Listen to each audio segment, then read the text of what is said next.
É como é, pessoal. Boas horas. Eu sou bem-vindo no canal. Então, pedimos a deixa like, comenta, partilha para mais alguém bem para ali. E Carnaval de Mindelo, esse ano. O que acontece? Que se trateu rebuliço. Exato. Sobretudo na premiação de Rainha de Bateria. Onde que a organização, os jurados, entendem que houve um empate.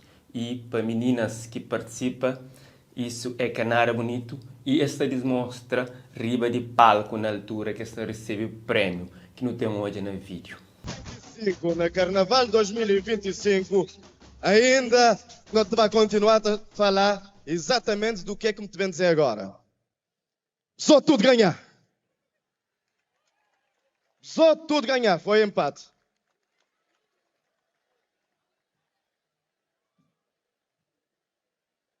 Mas é sério. Hoje nem 1 de Abril. Tudo és ganhar.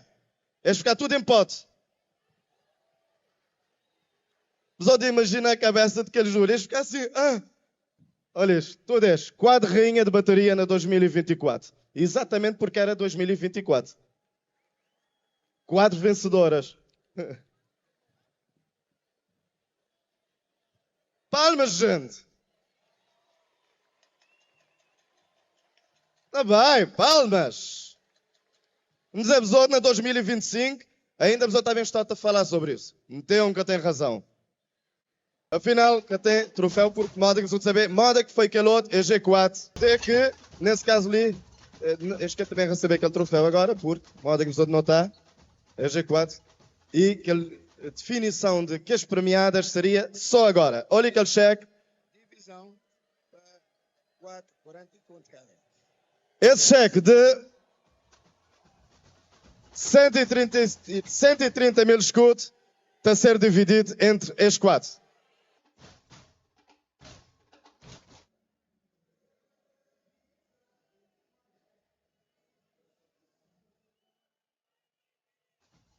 Mila Cruz de Estrela do Norte, Lady Silveira de Flores do Mindelo, Wendy Freitas de Monte Sossego e Andrea Gomes de Cruzeiro do Norte.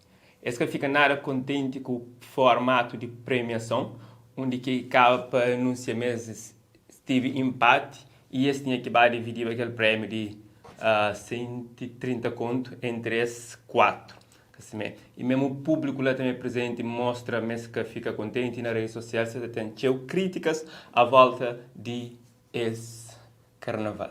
Já você sabe, a boa opinião é tão importante. Deixa no comentário para não saber. Normalmente, todo ano está premiado rainha, aquele que esteve melhor, que faz melhor prestação durante carnaval. E esse ano, eles entendem um empate. Então, que as 4 rainhas subem para o palco para receber prêmio. Uma coisa nova e, se calhar, para eles, tanto também para o público, é novidade e esse que querer ser daquele formato lá, porque esse que acredita que tudo teve mesmo performance, um e outro por supera e é que é fixe, tem que saber quem é que ganha e ganhadores tem que ser um. É mesmo no campeonato mundial de futebol, que vai para empate, esse vai para penalti, para decidir quem que é vencedor de aquele campeonato, tá? Então, o carnaval também é esse concurso que acontece, pessoas também para sair de lá como vencedor, para é um vencedor, não pode falar 4, tudo 4 ganha, e mas tem que dividir prêmio, então isso foi uma coisa que deixa-se contente. Obrigado por você que chega ali, que hoje esse vídeo é um enorme prazer sempre trazer as novidades que ele foi de hoje, usando a fonte de TVA para mencionar sobre esse acontecimento, deixa no comentário a sua opinião, fica direito, inscreve no canal se não é inscrito. One love.